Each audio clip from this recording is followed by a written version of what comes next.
Given your situation at Fox now as a broadcaster, what do you want to do moving forward? I want to call top games. Dan, I feel, 2 years ago when everything unfolded and, obviously I've known Tom was coming for, over, 2 years, year and a half, whatever you want to call it. And, that part of it, we always knew. It was a matter of when. We didn't know exactly when the timeline. Ended up not coming this past season, which gave me a second year with Kevin in the booth with the A team. But, going forward, my goals haven't changed. My goals when I started out calling games with Fox, 3 years ago, was I aspired to be a top broadcaster. I really thought I could do it. I thought if given the opportunity and the chance, I could show people that I could do it. And I got the opportunity, and Fox was kind enough to give me that. And I think over the last 2 years, we've really changed the narrative. I think we've changed where, hey, this is just a placeholder. This is a guy, to being like, no, this guy can do it. So my goals and aspirations, if anything, have even gotten more committed to, I want to call top games. I want to call games in front of 57 million people and dive into the biggest moments and why it's happening. And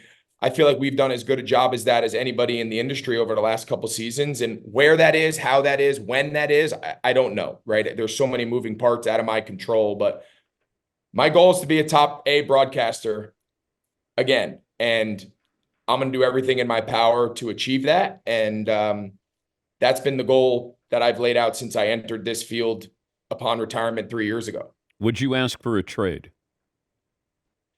I'm not really in the business of making demands. I'm not sitting here holding anyone's feet to the fire. Fox understands the position I'm in. They understand what my aspirations are. And, we're not sitting there banging the table and saying, you have to let us, we're not in that. We're not doing that. We understand what we signed up for.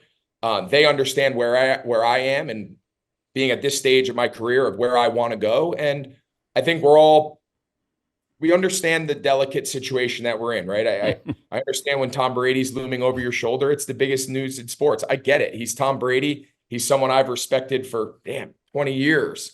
So I understand the uniqueness of what's going on. And I feel like we've handled it as well as we could for the last 2 years. And if I can get another opportunity to call top games at Fox or somewhere else, we'll cross that bridge when we get there. If I put you and Brady in the octagon and the winner gets to call the top games on Fox, that'd be quite the pay-per-view. I think Tom stays in better shape. I think he works out more than I have. My men's tennis clinics on Wednesday night. I don't think had me quite in fighting shape, and I'm not fighting Tom Brady. That's a losing battle. You're probably not going to win.